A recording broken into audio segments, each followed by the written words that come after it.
त्या मराठा साम्राज्याचा इतिहास NCERTने 8वीच्या पाठ्यपुस्तकातून 71 नंबर पानावरून काढून टाकलेला आहे.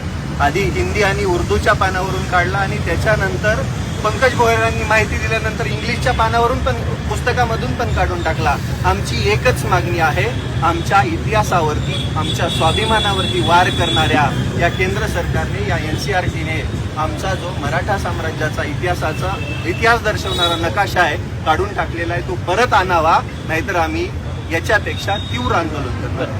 एकीकडे छत्रपती शिवाजी महाराज यांचा फोटो वापरून मतं मिळवायची आणि दुसरीकडे त्यांचाच इतिहास पुसण्याचं काम असं सत्ताधाऱ्याकडून होतंय का? हो, नक्कीच. या महाराष्ट्रामध्ये छत्रपती शिवरायांचा अपमान करायची फॅशन जणू आली आहे.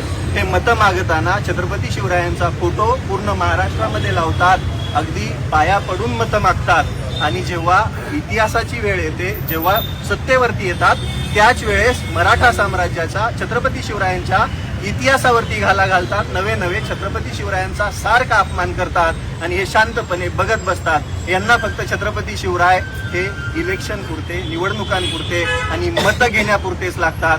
बाकी वेळामध्ये यांना छत्रपती शिवरायांचा विसर पडलेला असतो. या संदर्भातलं काही निवेदन तुम्ही संबंधितांना दिलं होतं का यापूर्वी, आंदोलन करण्यापूर्वी? आम्ही याच्या आधी बऱ्याच जणांना भेटलो, बऱ्याच लोकप्रतिनिधींची भेट घेतली. त्याच्यामध्ये सतेज पाटलांनी विधान भवनामध्ये हा मुद्दा मांडला, त्याला उत्तरमधून पण पंकज भोईरांनी उत्तर पण दिलं, पण त्यांनी उत्तर दिल्यानंतर त्याचं फायदा होण्याच्या ऐवजी नुकसान झालं. इंग्रजीच्या पुस्तकामध्ये असणारा नकाशा पण काढून टाकण्यात आला.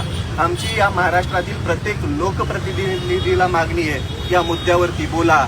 तुमच्या महाराष्ट्राच्या स्वाभिमानावरती वार करायचा प्रयत्न हे सरकार करतं, NCERT करते. कुठेतरी याच्यावरती आळा घालण्यासाठी तुम्हाला बोलावं लागेल, नाही तर महाराष्ट्र तुम्हाला कदापि माफ करणार नाही. मराठ्यांना सवय आहे, महाराष्ट्राला सवय आहे, दिल्लीचेही तख्त राखीतो महाराष्ट्र माझा. आम्ही त्याच्यामुळे लढणार आणि नकाशा परत आणेपर्यंत लढणार.